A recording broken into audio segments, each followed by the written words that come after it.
Solo para nietos reales, dijo mi padre, apartando el regalo de mi hija de 7 años con una sonrisa engreída.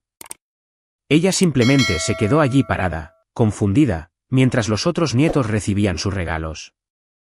Mi esposo los miró a ellos, luego a ella y sin pensarlo 2 veces, dijo, nunca les perdonaré lo que le hicieron a mi hija esa Navidad.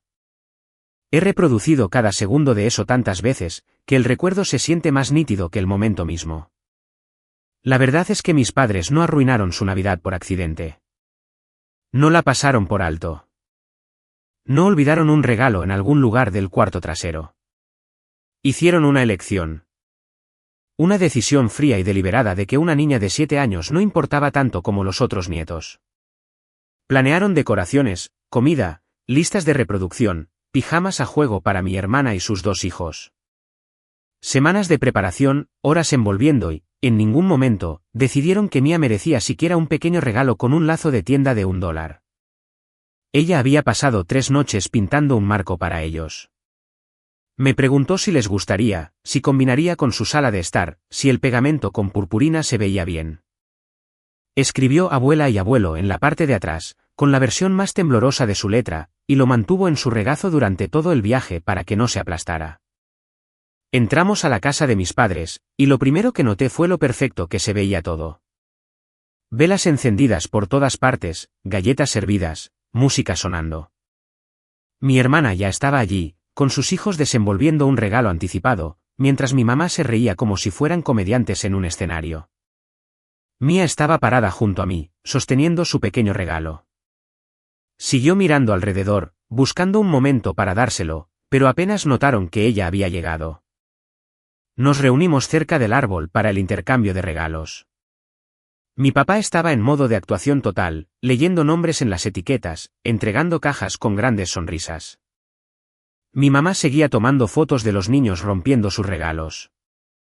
Mi hermana presumía de lo temprano que se habían despertado porque estaban demasiado emocionados. Regalo tras regalo, pila tras pila, nunca el nombre de Mía. Ella no se quejó. Simplemente siguió esperando, con las piernas dobladas debajo de ella, las manos en su regazo como le habían enseñado. Entonces, mi papá tomó una caja de tamaño mediano, miró la etiqueta y dijo su nombre. Mía me miró primero, solo para comprobar que había escuchado bien. Se levantó emocionada, ya sonriendo, porque finalmente era su turno. Papá la miró fijamente por un segundo más de lo que tenía sentido. Luego, acercó la caja un poco más a sí mismo. Solo para nietos reales, dijo. No se rió. No guiñó el ojo. Lo dijo como si fuera una regla que todos conocíamos. Luego puso el regalo detrás de él, en una mesa auxiliar, como si ni siquiera valiera la pena estar debajo del árbol. Mía se detuvo a medio paso. No lloró. No habló. Simplemente se congeló, mirando el espacio vacío donde solía estar el regalo. Sentí que algo dentro de mí se rompía tan rápido, que fue casi vertiginoso. Años de pequeños insultos, comparaciones y excusas encajaron en su lugar, como un rompecabezas que había estado fingiendo que no existía. Antes de que pudiera reaccionar, mi esposo se puso de pie. No rápida o dramáticamente, solo con una certeza que hizo que la habitación cambiara. Caminó hacia el árbol y recogió el regalo que Mía había colocado allí antes, el marco hecho a mano del que había estado tan orgullosa. Nos llevamos esto de vuelta. Sin gritos, sin acalorarse, simplemente definitivo. Mi papá se levantó tan rápido que una silla raspó detrás de él. Le arrebató el marco de la mano a mi esposo y dijo que no nos correspondía decidir, que eso pertenecía allí, que no teníamos derecho a cambiar el plan. El plan. No tratas a una niña así y esperas que todos lo acepten. Pero así son mis padres. Siempre han asumido que su versión de las cosas es la única que importa. Mi esposo los miró directamente. Entonces he terminado de ayudar con el negocio. Completamente terminado. La sonrisa de mi mamá se borró de su rostro. Mi papá abrió la boca, pero no salió nada. Incluso mi hermana levantó la vista de su teléfono, porque ese plan de negocios era su boleto dorado. Habían estado contando con la ayuda, los consejos y las conexiones de mi esposo. Tenían reuniones programadas para después de las fiestas. Mi papá seguía diciendo que esta era su oportunidad para finalmente hacer algo grande. Y en una frase, mi esposo dejó claro que perdieron esa oportunidad en el momento en que humillaron a nuestra hija. Nos fuimos en cuestión de minutos. Nadie intentó detenernos. Ninguna disculpa, ni siquiera una explicación a medias. Mis padres simplemente nos vieron irnos, como si no fueran ellos los que detonaron todo el día. Mía no preguntó nada hasta que íbamos a mitad de camino a casa. Se sentó en el asiento trasero, sosteniendo el papel de regalo vacío de su propio obsequio, el que nunca pudo entregar. Me preguntó si ella no era una nieta real. Ese es el momento en que me di cuenta de que las cosas nunca volverían a la normalidad con mis padres. Y tenía razón. Esto fue solo el comienzo de lo lejos que llegarían. Después de Navidad, pensamos que el silencio significaría distancia, que si no respondíamos, captarían el mensaje. Nos habíamos marchado. Lo habíamos dejado claro. Humillaron a nuestra hija, y no íbamos a fingir que no había pasado. Pero no habían terminado. 3 días después de esa horrible mañana, mi papá le envió un mensaje de texto a mi esposo. Sin mención de Mía, sin mención de lo que hizo, solo un mensaje casual, casi alegre, sobre el negocio. Dijo que estaba retomando la idea de la startup, y quería reunirse más tarde en la semana para hablar de estrategia, como si nada hubiera pasado. Mi esposo miró la pantalla durante 1 minuto entero, luego dejó el teléfono sin responder. Esa fue su respuesta. Un día después, mi mamá me llamó. No contesté. Dejó un mensaje de voz diciendo que esperaba que no estuviéramos todavía molestos, porque los niños son sensibles a veces, y tal vez las cosas se tomaron de la manera equivocada. No sé qué me dio más asco, si el mensaje de voz en sí, o lo ensayada que sonaba, como si hubiera dicho este tipo de cosas 1000 veces antes. Y a través de todo ello, ni una sola vez dijeron la palabra lo siento. Mía se había vuelto silenciosa. No triste, no enojada, solo más callada. No volvió a mencionar el regalo. No preguntó cuándo veríamos a la abuela y al abuelo la próxima vez. Simplemente metió el marco hecho a mano detrás de sus libros de cuentos, y volvió a colorear muñecos de nieve como si la Navidad nunca hubiera sucedido. Entonces mi papá apareció en la tienda de comestibles, no para comprar, no para disculparse, simplemente apareció durante la hora del almuerzo como si nada. Preguntó dónde estaba mi esposo, dijo que tenía un par de pensamientos sobre logotipos y quería intercambiar algunas ideas. Mi esposo estaba en la parte trasera. No salió. Solo me envió un mensaje que decía, tu papá está aquí. No voy a hablar con él. Conduje hasta allí yo misma. Estaba parado junto a la caja registradora, saludando a los clientes como si fuera el dueño del lugar. No dije mucho. No tuve que hacerlo. Lo acompañé hasta la puerta y le dije que no volviera. Se quedó en la acera por un segundo, como si quisiera discutir. Luego se fue sin decir nada. Esa noche, ambos bloqueamos sus números. No fue una gran decisión dramática, solo una tranquila, como cerrar una puerta con llave y alejarse. Pensamos que ese era el final. Pero en cuestión de días, comenzó de nuevo. Más mensajes de texto de diferentes números. Mensajes de mi hermana diciendo que estábamos rompiendo la familia. Que Mía lo superaría, y que nosotros deberíamos hacerlo también. Mi mamá dejó mensajes de voz diciendo, hablemos de esto. Ninguno de ellos dijo jamás porque lo sentían. Luego, exactamente una semana después de Navidad, una de las ventanas delanteras de la tienda fue rota. Solo un panel, un golpe limpio.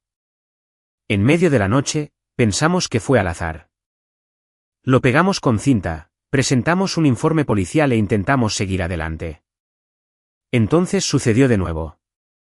La misma ventana, a la misma hora de la noche, y otra vez el fin de semana siguiente. Fue entonces cuando mi esposo revisó las grabaciones. Habíamos instalado cámaras en el verano, después de un robo a 2 cuadras de distancia. Teníamos un vídeo claro, cristalino. Mi padre, con guantes, la capucha baja, pero aún así inconfundiblemente él. Y en ese momento, todo cambió. Esto no se trataba solo de un regalo, o incluso de una niña. Esto se trataba de control. Vimos las imágenes 3 veces antes de que cualquiera de los dos dijera una palabra. Era mitad de la noche. Ambos estábamos sentados en la oficina trasera de la tienda, con las luces apagadas, y el único brillo provenía del monitor frente a nosotros. Se reproducía en silencio, como un drama criminal barato. Solo que esto no era ficción. Este era mi padre con una sudadera con capucha, manos enguantadas, postura encorvada, caminando directamente hacia el frente de la tienda de mi esposo con algo largo y pesado en su mano. Miraba a su alrededor como alguien que quería sentirse sigiloso, pero realmente no le importaba si lo atrapaban. Sin máscara, sin prisa. Simplemente rompió el vidrio, retrocedió, miró por un segundo y se alejó como si acabara de dejar un paquete. Mi esposo no se movió por mucho tiempo. Yo tampoco. No quedaba nada que adivinar, nada que justificar. Esto no era una metáfora. Esto no era daño emocional. Esto era vandalismo físico real hecho por mi padre. Y en el momento en que la verdad realmente se asimiló, lo sentí en mi estómago. Esa sensación de caída hueca que tienes cuando te das cuenta de que has pasado el punto de no retorno. Teníamos pruebas. Debería haberse sentido como una victoria. Una retorcida, pero aún así una victoria. Teníamos la verdad en nuestras manos. No más preguntas, no más ¿qué tal si? Pero en cambio, se sentía pesado, como sostener algo radiactivo. Mi esposo no durmió esa noche. Yo me quedé dormida tal vez 30 minutos, antes de despertar de un sueño donde estaba de vuelta en la casa de mis padres, sentada junto al árbol, viendo a mi padre entregar regalos a todos los niños menos a la mía. Por la mañana, nos sentamos a la mesa, con el café enfriándose. Él sacó su computadora portátil y comenzó a llenar formularios. Informe policial, reclamo de seguro, consulta legal. No me preguntó si estaba lista. Simplemente sabía que yo estaba sentada en ese espacio extraño entre furiosa y rota. Le dije que esperara, solo el tiempo suficiente para que yo dijera una última cosa. No es que pensara que lo negarían. Sabía que no lo harían. Solo quería escucharlo. Quería que lo dijeran en voz alta. Así que usé una aplicación de números desechables, obtuve un número temporal y llamé. Mi mamá contestó antes de que terminara el primer timbrazo. Dijo mi nombre como si fuera algún tipo de milagro, como si no nos hubiera ignorado durante 2 semanas seguidas, como si nada hubiera pasado. No la dejé hablar mucho. Le dije lo que teníamos. Le dije que había cámaras. Le dije que habíamos visto todo, y que si querían manejar esto de cualquier otra manera que no fuera a través de abogados y tribunales, tenían exactamente una oportunidad. Hubo una pausa. Luego le pasó el teléfono y escuché su voz. Papá. Dijo que si no le hubiéramos dado la espalda a la familia, nada de esto habría sucedido. Dijo que este era el resultado natural de la traición. Lo llamó una consecuencia, como si romper ventanas fuera solo un efecto secundario desafortunado. Mis manos temblaban para cuando colgué. No porque tuviera miedo, sino por lo casual que era él, por lo convencido que todavía estaba de que él era la víctima en todo esto. Cuando entré a la sala, mi esposo ya había reanudado el llenado del informe policial. Le conté lo que se dijo. No dejó de escribir, solo dijo, ya no vamos a hacer esto. Ese debería haber sido el final. Pero lo detuve. No porque merecieran piedad, sino porque no quería que la satisfacción de las fechas en la corte y las estaciones de policía fuera la única justicia que obtuvieran. Quería que sintieran algo peor, ser ignorados. Así que le dije, hagámosles pagar. No con abogados, sino con silencio, con aislamiento, con el hecho de que su nieta, a la que lastimaron deliberadamente, crecerá sin necesitarlos nunca. Hizo una pausa, luego cerró la computadora portátil. Esa tarde, redactamos un mensaje y lo enviamos desde la misma cuenta desechable. Era simple. Pagarán por el daño. Cada centavo, enviaremos la factura. Después de eso, nunca nos contacten de nuevo. Si lo hacen, presentaremos cargos. Su respuesta llegó minutos después. Una sola palabra, bien. Sin disculpas, sin negación, Solo la amarga aceptación de dos personas que finalmente se dieron cuenta de que habían presionado demasiado. Un cheque llegó 2 días después, firmado y fechado. Ninguna nota adentro, ninguna dirección de remitente. Pero no éramos estúpidos. Sabíamos que este no era el final. La gente como ellos no acepta que los dejen fuera en silencio. Regresan de formas más pequeñas, más disimuladas. No tomó mucho tiempo. 2 semanas después de que se cobró el cheque, recibí un mensaje a través de Facebook. No de ellos, sino de alguien con quien no había hablado en años. Una vieja vecina, alguien con quien mi mamá solía chismear tomándote helado en el porche. Ella dijo: tu mamá ha estado diciendo algunas cosas sobre ti en la iglesia. 2 semanas después de que se cobró el cheque, las cosas finalmente se sintieron quietas. No pacíficas, solo quietas.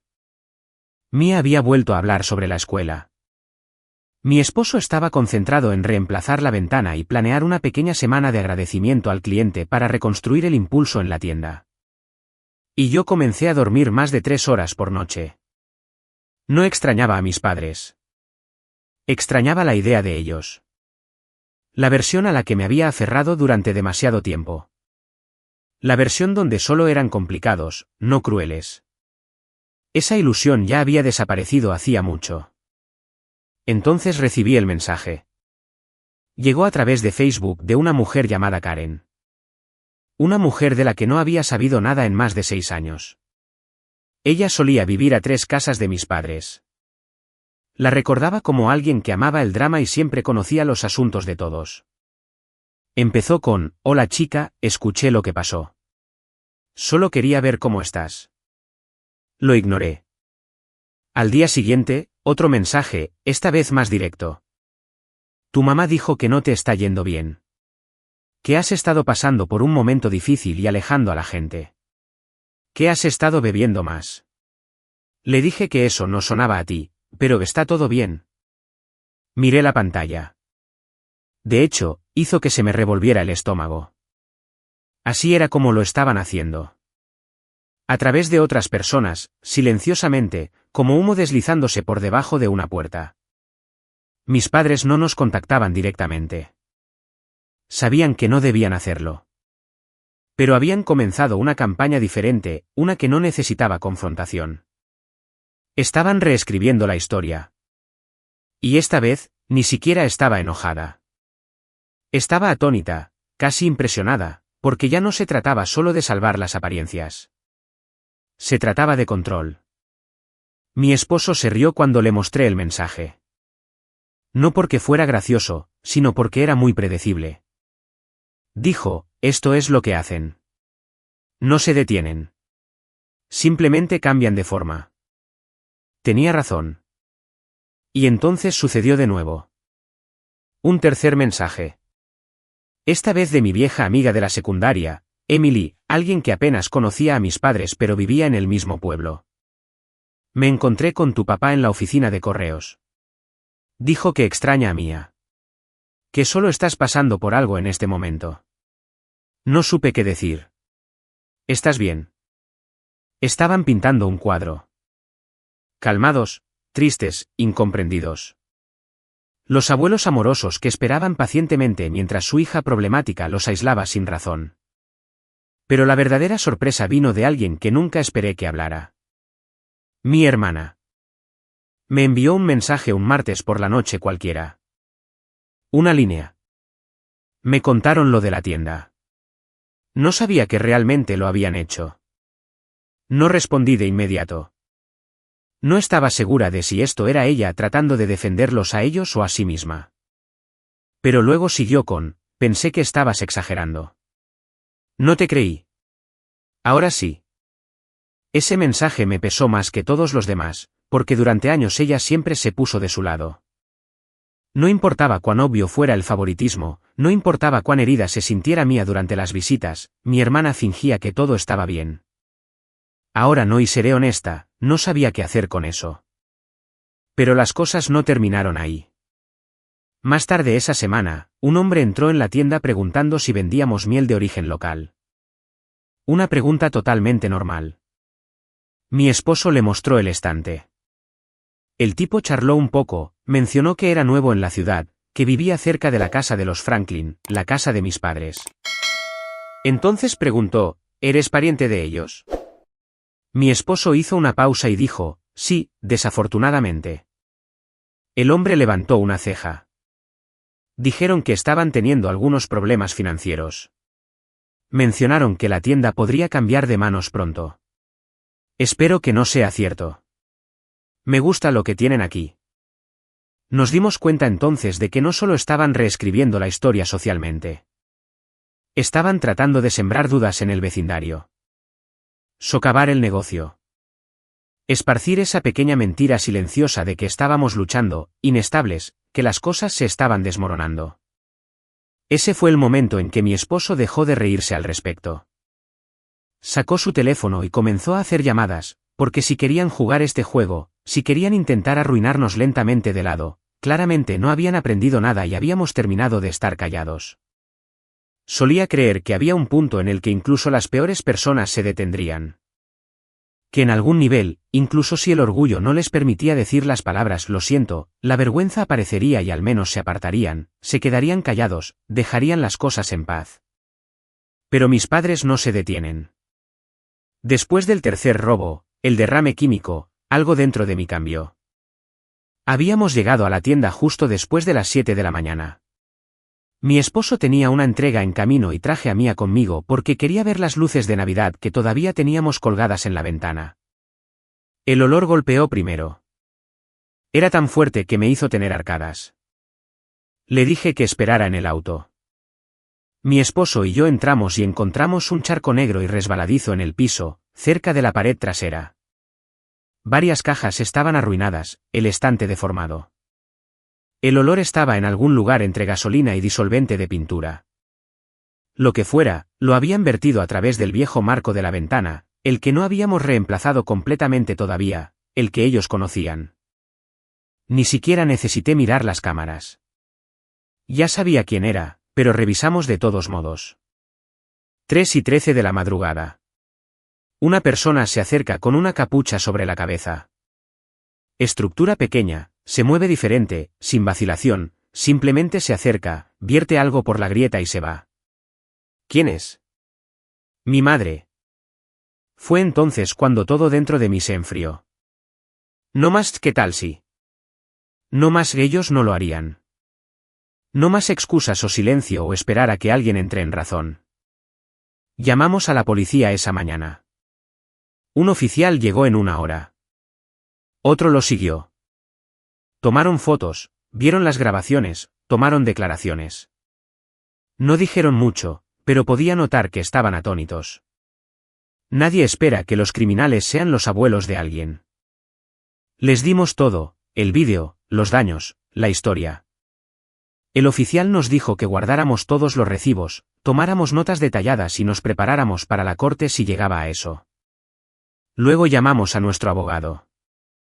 En un día, había redactado una carta formal de cese y desistimiento. Documentación legal que describía todo, el acoso, el daño, la intrusión, los continuos intentos de calumniar y manipular. Teníamos la base legal para presentar cargos completos. Pero antes de enviar nada, acordamos un último movimiento. Enviamos un correo electrónico a mis padres a través de la oficina del abogado. No más mensajes de texto, no más números desechables, solo un aviso oficial limpio. Pagar el costo total de los daños al negocio, incluida la limpieza, la pérdida de productos y la mano de obra. Manténganse alejados de nuestra casa, nuestra tienda y nuestra hija.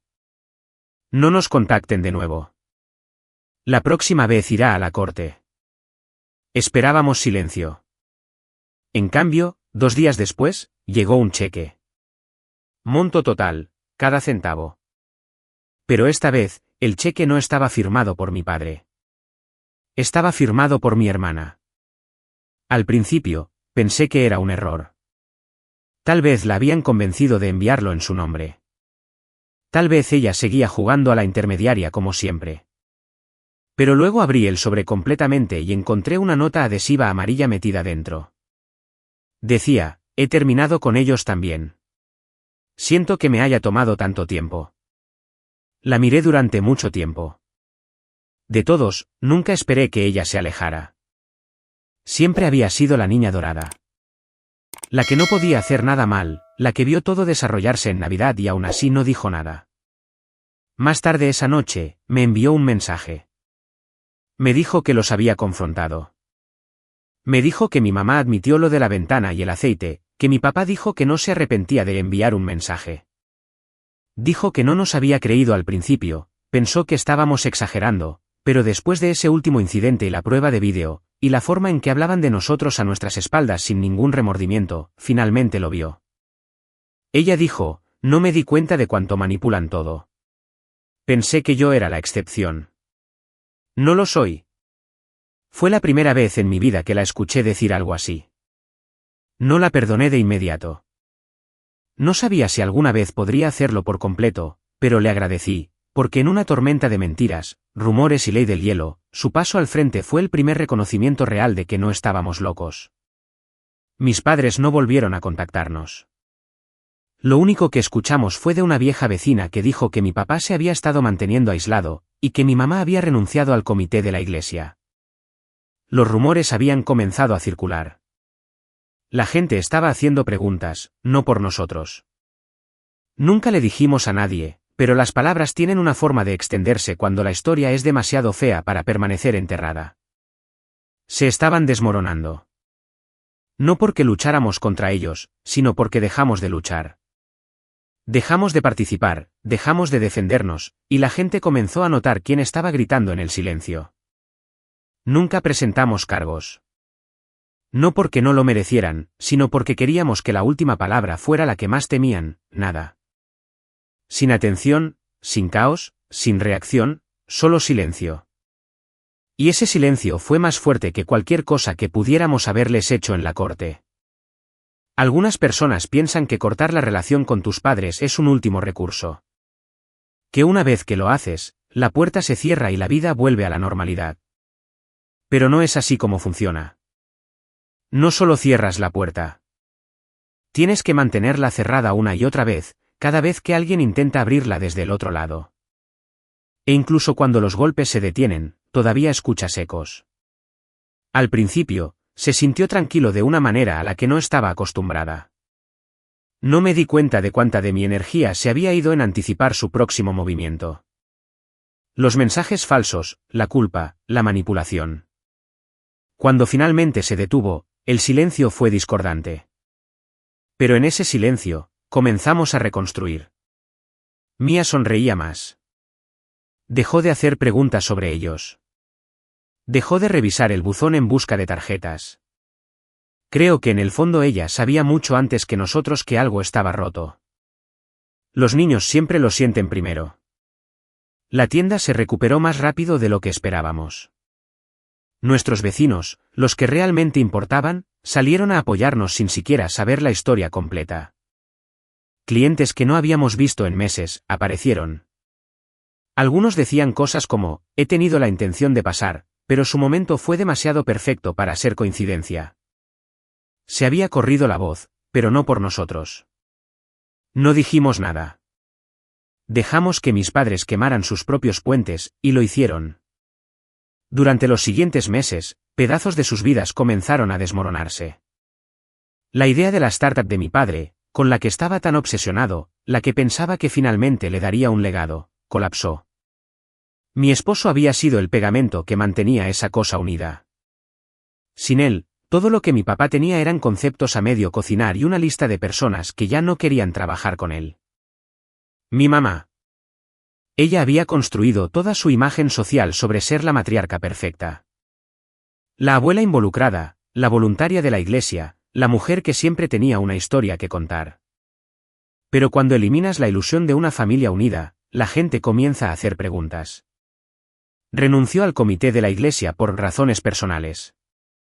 Su círculo se hizo más pequeño. Y entonces supimos de mi hermana otra vez. No regresó a nuestras vidas. No realmente, pero de vez en cuando enviaba un mensaje. Pequeñas actualizaciones. Aparentemente, las cosas en la casa de mis padres no estaban bien. Mi papá había comenzado a beber más. Mi mamá se había vuelto amargada. Culpaba a todos, a nosotros, a mi hermana, a la iglesia, incluso a sus amigos. Nunca a ellos mismos. Ni una sola vez. Perdieron más de lo que jamás podríamos haberles quitado en la corte. Y honestamente, no siento pena por ellos, porque sabían lo que estaban haciendo cuando señalaron a mi hija. Cuando usaron a una niña de 7 años como un peón para probar un punto. Cuando le arrebataron un regalo con una sonrisa engreída y la llamaron no real. Eso no fue un error. Eso es lo que son. Les dimos cada oportunidad para detenerse, para disculparse, para reconocer lo que hicieron, y tal vez reconstruir desde allí. En cambio, redoblaron la apuesta, luego la triplicaron, luego destrozaron una tienda propiedad del hombre que una vez ofreció ayudarlos a construir algo propio. Ahora se sientan en los escombros que hicieron. Nosotros hemos seguido adelante por completo. Mía está prosperando. Está en clases de baile ahora, con amigos que la animan.